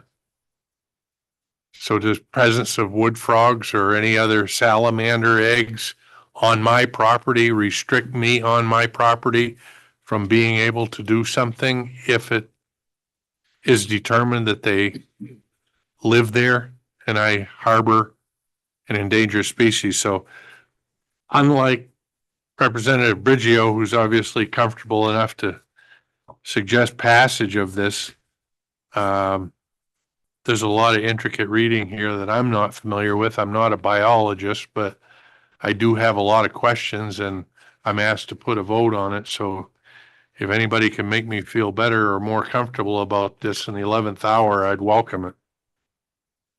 Representative Dale? Thank you. I think Representative Thorne, a little bit, you're comparing or confusing apples and oranges. The species you mentioned are not endangered or threatened species. The blue spotted salamander, the spotted salamander, and the wood frog are not endangered species or threatened species. However, if you had a pool, a vernal pool on your property that has been designated as a significant pool, vernal pool, and they are using that to breed, then yes, you may fall within the restriction if it's been designated that. But just the presence of those individual species on your property does not put you in that designation. I hope that helps. Representative Thorne, If I could bring the gentleman up that was can you turn it? previously. If I could ask that we could bring the gentleman that was up previously, Philip Numenier, Tough name. Thank you for And- trying. Pascal pronunciation. I would also add to Representative that we have an unusually, I think, large amount of vernal pools in South Berwick for some reason, because they seem to be always coming up in DEP when there's developments. And a lot of that goes to, my husband's been on the local planning board. He was on there for a long time, but DEP will come in. So if you have property right now, chances are, you know, if you have a vernal pool on it, or if there's one in an adjacent lot, but you absolutely wouldn't be, I can't see without due diligence, be purchasing a property with a vernal pool without having that information ahead of time.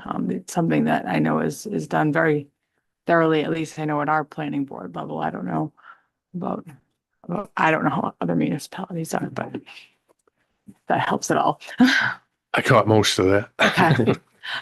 Basically, like if I have a vernal pool on my land now, I would know. So, and then if this was going to affect it, I would know that as Right. well and have an idea. And if I was going to purchase land and wherever, it would say yes. Typically, there's some kind of paperwork with that, Yeah. right? Yeah, a disclosure or Right. something. Sure.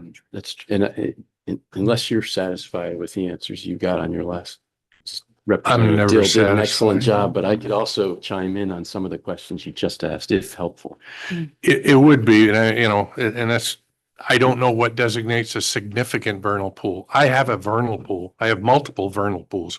I have peepers, I have wood frogs, I have salamanders. I don't know Right. how, and I'm just thinking of this and other ones. What's to say that somebody doesn't come along and say, oh, that's a new one. We're going to add that one to our list because we haven't had a chance to study that, but I heard the papers and I looked over at it and found other things that would constitute, that's a significant vernal pool. We're going to add that to the list. I just don't know how that designation occurs. Well, the first thing that would prevent anyone from doing that is that it requires landowner permission. You can't have a stranger come onto your land and tell you, this, sir, is a significant vernal pool, and I'm going to report it, and it's going on a state that we've actually had submissions in that we reject without evidence of landowner permission given. And landowners will give permission if they are, it's in their interest usually to find out if there's a significant vernal pool on their property, if they're planning some kind of substantial development. And that's not just vernal pools. Usually if you're going to put in a small subdivision or something, you want to know where the streams are, where any wetlands are because of the other wetland regulations, where the significant vernal pools are, or any other protected natural resources. So all the consultants, they come in and they do the package deal, and significant vernal pools are one of the items, but they do not do that unless they're invited onto your property and given permission at your designation to do that. The other point I would make is that, yes, wood frogs and not spring peepers, but wood frogs and the salamanders that Representative Dill mentioned, the two spotted and blue spotted salamanders, can trigger a significance level, but only at exceptional breeding abundance levels. So it's not just presence, it's exceptional presence. And so we have egg mass cutoff thresholds that have to be met. So Is there a minimum yeah, space, acreage, no square we footage? tried to do that. There were for years ecologists and state agency folks tried to say there's got to be a proxy. We can do this by size or depth or something. And there isn't. So we just have the animals tell us which of these is most valuable to you. And the evidence is right there, and they're breeding spawn and how much we count the spawn. And then that's how the pools determine whether it's significant. And if I could summarize just what I'm thinking, if I can, is I haven't had time to consume all this or dissect it or anything. Obviously, this is the first time I've seen it, and it's a lot to take in. What would this rulemaking, if you will, or what are we going to call it, bill? How's it going to change things from how they are currently? What significant change? Reader's Digest version with as few leaves of lettuce in our word salad as we can get. Right. What does this change, and how does it change it?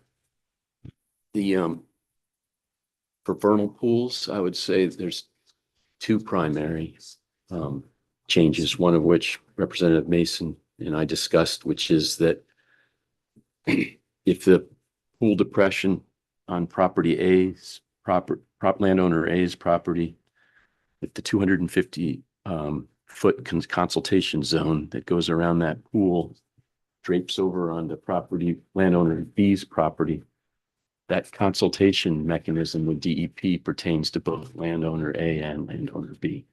That's one change.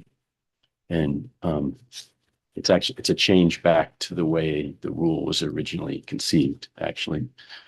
And the other change for vernal pools is the zone that you referred to, Representative Thorne, when you talked about that envelope of 100 feet.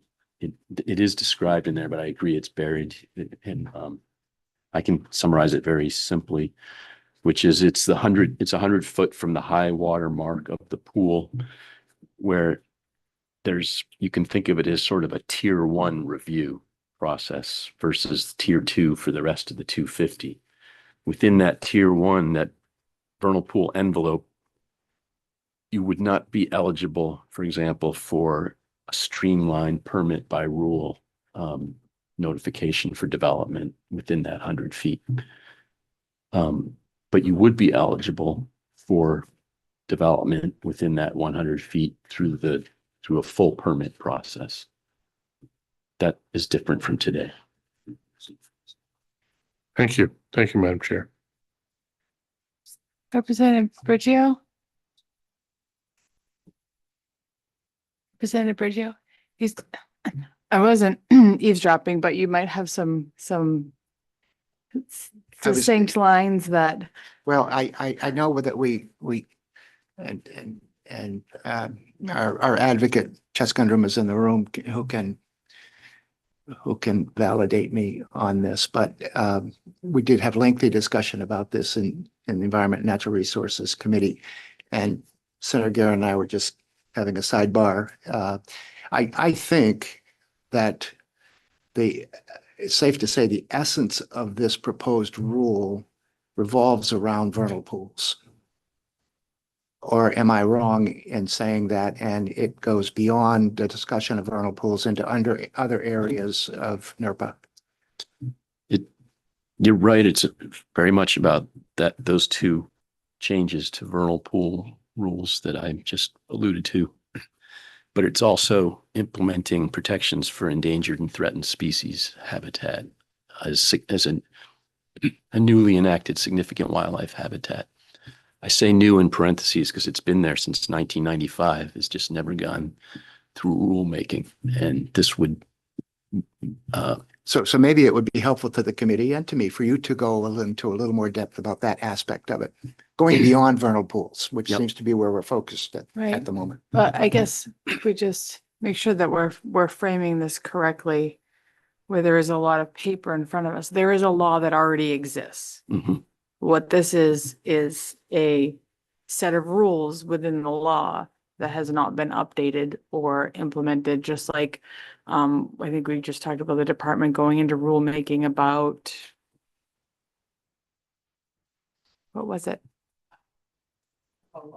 About fees and stuff like that. So the law is already in place that these structures and regulations should exist. It's a matter of now the rules are being implemented, are being set forth before us, whether they're an update or rollback or whatever, but it's the statutory vehicle is there. It's just that the specifics are now being adjusted. Because a lot of times when we do things in committee, we say, okay, this is what the law is.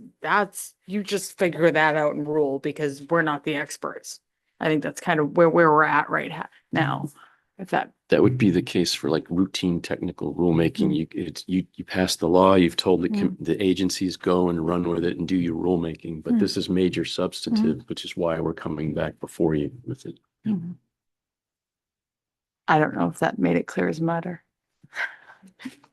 I think that helps, but I also think it would be good to expand this discussion to the rest of what the rulemaking covers beyond the issue related to vernal pools. Because that's what we looked at in ENR, that piece of it. And now you're talking about wildlife protection. And I think that's another important aspect of it that I'm eager to hear more about. Can I address that? So the other piece of it is this, as you point out, Representative Bridgeo, is the endangered and threatened species part of the significant wildlife habitat rulemaking. So it might seem odd that I talked about the 7 different significant wildlife habitats, and we're talking about 2 of them today. A lot of people just assume state listed endangered and threatened species are protected right under the Maine Endangered Species Act, and that makes us feel better.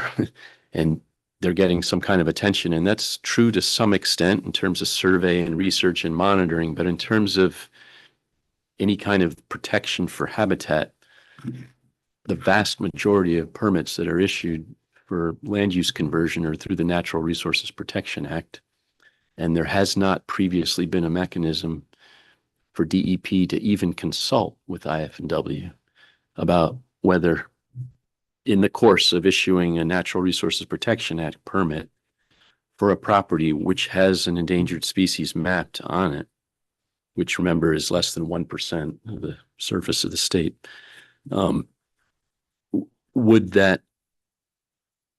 are there any recommendations or concerns that IF&W has before we issue this permit? This is a mechanism that now allows that communication to happen. It doesn't prevent development or activity within that, on that property. It just affords IF&W an opportunity to offer recommendations, not requirements, to DEP as to how they might structure their permit and the conditions on the permit. So let me press you for an example. Can be hypothetical, Mhm.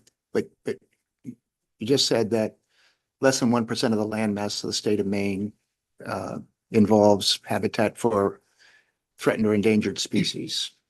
We understand there's right now listed 57 threatened or endangered species. That's animals or birds or invertebrates or whatever. That's the whole gamut, right? Give me an example of a situation where this would crop up. I'll give you the one that we presented. I'll summarize the one that we presented to the ENR committee, which seemed to resonate pretty well. And first, let me say that of the 57 species of endangered and threatened species, what we told the Environment and Natural Resource Committee, and I would stand by that today, is that we have no intention of mapping habitat for all 57 species for purposes of this significant wildlife habitat rule. It's only that subset of the 57 that are particularly vulnerable to land use conversion. And by our biologists' estimates, that's probably no more, it's less than half of the list. So say we're talking about 20 some species. One of those species would be, that I think was mentioned in the testimony, was spotted turtle. It's a endangered turtle. It's actually rare throughout its entire geographic range. It's in York and southern Oxford and Cumberland, portions of Cumberland counties. It occupies vernal pools and other small pocket swamps, and has very few populations, and is highly vulnerable to road mortality and collection and habitat loss due to conversion of natural habitat. The a recommendation that we've frequently made to DEP on behalf of that species that I could see us doing again in this, using the NERPA vehicle. We've only done it to date under the site location law vehicle, which is a much larger, the trigger for site location law is a much higher bar. So we're now talking about NERPA permits, smaller residential development subdivisions. In that case, we would recommend for a subdivision road going over a wetland or stream where the spotted turtle is known to be located, that a full-size culvert be implemented, preferably a stream smart. It's a term of art that means 1.5 times the channel width, that would allow passage of the turtles without having them leave the wetland and get up on the subdivision road where they're vulnerable to road mortality. So it's a fairly simple fix, but it's one that doesn't get implemented unless it's pointed out. Another one would be siting a septic field or the driveway for a particular lot of a subdivision a few more tens of feet away from the wetland in question, so that there's a natural vegetated buffer between the wetland and the septic field, which tends to leach putrefying material into the wetland. Those would be pretty standard examples of how we would handle a lot of the wetland endangered species. Basically, a slightly larger buffer and aquatic connectivity. Thank you. And just to clarify or make sure that I'm on the right track here, because a lot of what you're saying, I'm like, I have heard this in town, all these different options with the increase, with the focus that we have on increasing housing and development in our state, and knowing that the site location bar is higher, and I know that there's not always folks that do that, making sure that there are these protections are in place as developments are going in, and all of a sudden we don't find out later, is equally as important to not disrupt these And if we say we want both, that we want to protect, our wildlife, and we also need housing, but also know what developments do to areas. We need to make sure that we know what's there, right? Okay, that's kind of the lens I was looking at it in. Representative Thorne? Thank you, Madam Chair. And more questions that get asked and the more answers that get given, I get more questions that develop, but I'm just curious how often these significant vernal pools are designated.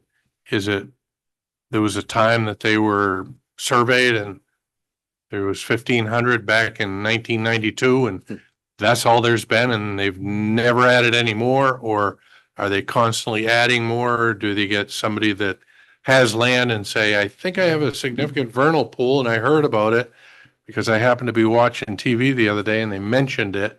So could somebody come out and see if I have a significant vernal pool and you find it and designate it and then it impacts? And I understand that there's not restrictions per se, there's suggestions or recommendations, but if that would be part two of it is, how often do they come off? It was one, but just for some reason, the drainage of the land changed such that is no longer a vernal pool and we're taking that off the SVP list. A significant vernal pool. I was very impressed, actually. There's only a few people in the state that knows what an SVP is. And you're one of them. They do come off the list for precisely the reason you just said. There's a mechanism. It requires, I can't remember if it's 2 or 3. I think it's 3 years of documentation that the pool's no longer functioning the way it originally functioned, and then it's removed from the list. It doesn't ever work the other way around. Once a pool's designated as non-significant, it's permanently non-significant just for planning and development purposes. It is significant to know that it doesn't ever come off, even if it A non-significant pool never comes off. A significant vernal pool can come off with Okay. enough data submitted. Okay. And that's, I guess, the impact that, Representative Roberts referred to or inferred to was, how this would affect going forward housing developments other than recommendation. What if I choose not to follow your recommendation? Am I going to be fined? Am I going to be, they're going to stop my work permit? Yeah, to be clear, when I referred to our guidance to DEP are recommendations. I assume what DEP issues as a part of a permit is more than a recommendation. But just to clarify that, I didn't mean to imply that all DEP's regulations are only recommendations. Are there any other questions? Yes. So if I do want to build and there's a vernal pool in the way, can I go to DEP and say, hey, I actually want to build here? And can I get permits from them as long as I pay the mitigation or whatever, like in wetlands? Is vernal pools the same as mitigation for wetlands? Yes, the in lieu fee program that is used for wetland mitigation is available for vernal pool mitigation. And that's one vehicle. Sometimes no payments required at all to mitigate by creating what we call directional buffers, where let's say you have spare real estate in one direction that you don't really interested in developing. So you're willing to extend the buffer that way, but this side of the buffer is really impinging on your plans. So that would be another form of mitigation. But the bottom line is just because you've got one there doesn't disregard ever being able to do something there. No. All right, thank you. And I don't know that I'm ever going to have my question satisfied, but here we have in March, an emergency bill before us referencing a change in rulemaking. As I read it, if that's what I understand, substantive rule And even though it doesn't specifically say in the summary affecting vernal pool, just wildlife habitat, but it affects other areas. I'm assuming that we're not discussing, we're just down the vernal pool rabbit hole. And does it affect other areas that are not vernal pools? I'm just wondering why this, why now, why emergency, why must it be, why it's so important right now? Yeah, I mean, the clerk will have more information on this than myself, but I believe you do have the option to pass this as a non-emergency rule that would take longer for implementation than the 90 days comes with emergency. The I've representative, asked enough. I believe that ENR, this is kind of a dual thing. So theirs has already gone upstairs and through. If Representative Bridgio can, so that part has gone through as an emergency, but that does not take effect or cannot unless this also does. And does that reference anywhere here in the paperwork that we received that this is a supplement to an ENR bill that was already passed unanimously out of committee, or is that just carnal knowledge only? Absolutely. Well, I think as has earlier been indicated, this is a rather unique circumstance where there's overlapping jurisdiction and where the legislation that prompted the rulemaking in both DEP and IF&W contemplated compatible rules in order for the intention of the underlying legislation to take effect. So you're not going to see this very often, I don't think. And yet here it is. And I guess I know that my Republican colleagues in ENR had some reservations about the underlying statute a year ago, but when it came to the rules that were proposed by DEP, we were all unanimously on board for those. So to answer my question, there was no reference to that ENR bill in any of the language that we've seen. I was just to pick up on that or hope that you conveyed that with me to know that knowledge. Okay, Yeah. thank you. I do reference it a couple of times in my testimony, but that's not part of and I guess, yeah, just the deputy commissioner just reminded me to remind you that it's on purpose that we're following DEP's rulemaking in terms of the timing, bringing this before you, because if we did it absolutely concurrently, then we could really get off the rails where one committee set up the rules in one fashion and another committee set it up the rules. And then, so that's why we are in slightly delay mode behind the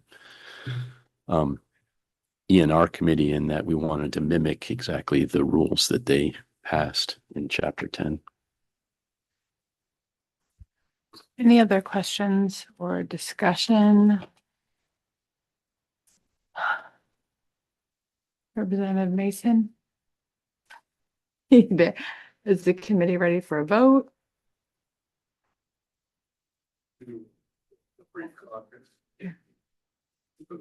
Sure. What do we think? Like 10 minutes. Okay, quarter of.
All right.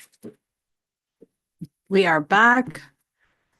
We have a motion on the table to pass or accept the major substitute rules as presented. That's been seconded. We've discussed. Is the committee ready for a vote or the Scanlon, please call the roll.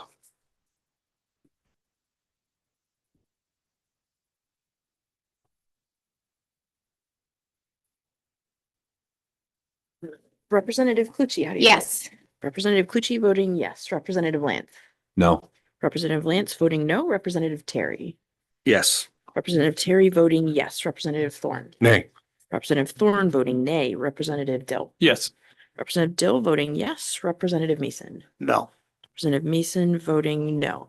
Representative Roberts. Yes. Representative Roberts voting yes. Senator Guerin.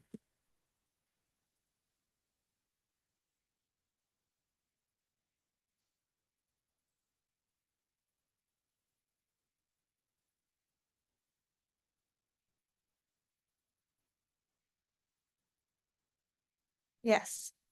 Senator Guerin voting yes. Representative Brigio. Yes. Representative Brigio voting yes, and Representative Reynolds. Yes. Representative Reynolds voting yes. And minority report? Not to pass, said. Sever. Yeah, so 2, 3, 4, 5, 6, 7 in favor. That's 7 in favor, 3 opposed. So we will now close that work session. And language review? And just in case folks didn't catch it earlier, we have the judiciary review pending and request to meet in pending, but preliminarily approved, so a plan on meeting Wednesday. And you'll hear otherwise if not. So we have 2 language reviews today. The first is for LD 350 with the original title, An Act Regarding the Operations of the Department of Inland Fisheries and Wildlife. There's a new title, Resolve Directing the Landowners and Land Users Relations Advisory Board to Consider Issues Related to All-Terrain Vehicles in the state. This is a final language review. You saw language last week, but we didn't have fiscal at that time. No changes have been made to the language, however. As a reminder, this amendment directs the Landowners and Land Users Relations Advisory Board to consider issues related to all-terrain vehicle weights, sizes, and classifications, and report to this committee by February 1st, 2027, with findings and recommendations, and authorizes the committee to report out a bill based on the report. And the vote sheet is attached.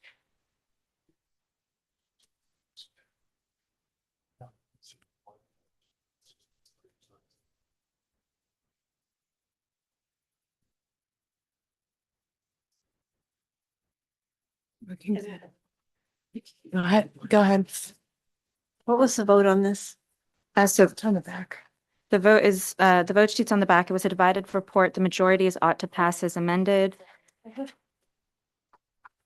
So if members on the report are happy with this language, which, as I said, you reviewed last week as well, it's ready to be reported out of committee.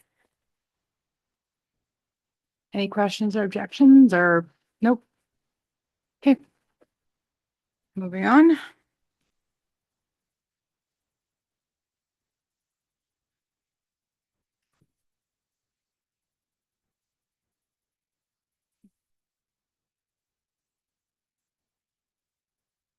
We have one more language review today. This is a preliminary language review for LD 2217, an act related to the electronic tagging of deer.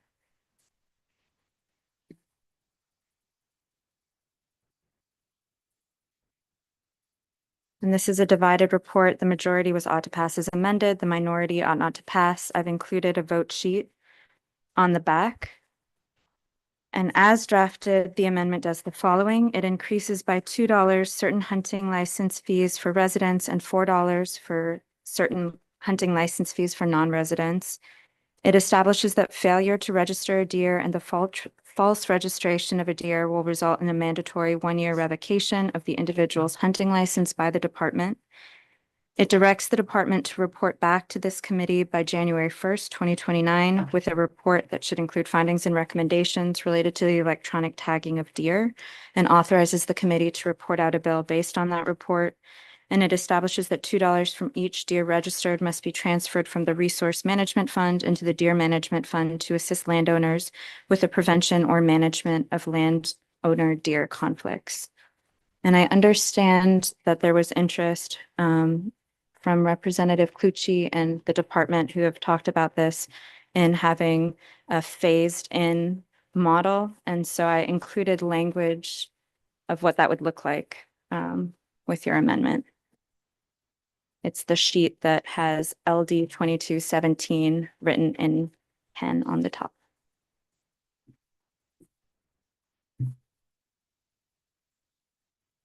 Thank you, Madam Chair. And just to clarify, the second sheet of paper that recommends that phase in, this was part of the department's report back on the electronic deer study as well. And so it's just taking that piece and putting in what is it, like unallocated language into the bill. And it allows them to sort of slow the rollout so that they can troubleshoot and make sure that any problems that come up, they can address before it gets rolled out to, a bigger audience in fall of 2028. Is this substantive? Okay. And we are still waiting on fiscal, so there will be another language review, which may happen via email, depending on when we get language back. Okay. Just looking at. And that's everything for today, right? We just got in guidance. Let me see. We just got an email in saying to try to do committee lunches on the 31st, which is a Tuesday, but I don't think we have session on Monday. So, yeah, so we do have session on Monday. That starts next week. Okay, I wasn't sure if it was next week or the week after. So on Tuesday, I guess there'll be some folks that will be. Can't quite hear you. We just got an email saying that the guidance is to do like committee lunches next Tuesday. Lunches, yeah, I know we have a lot of folks on. Which is interesting to have it all on the same day since. Well, I'm just you looking get at how many multiple people are on two committees. committees. That's what I was trying to see if we could do it Monday, maybe. All right, we will circle back Wednesday on this, but plan on something next week and I will try to make some magic happen. I don't know. Maybe it's breakfast at 6 a.m. That face was everything. That's all I needed today. All right. All right. That being said, I will entertain a motion. All right. Second. All in favor? See you in the morning.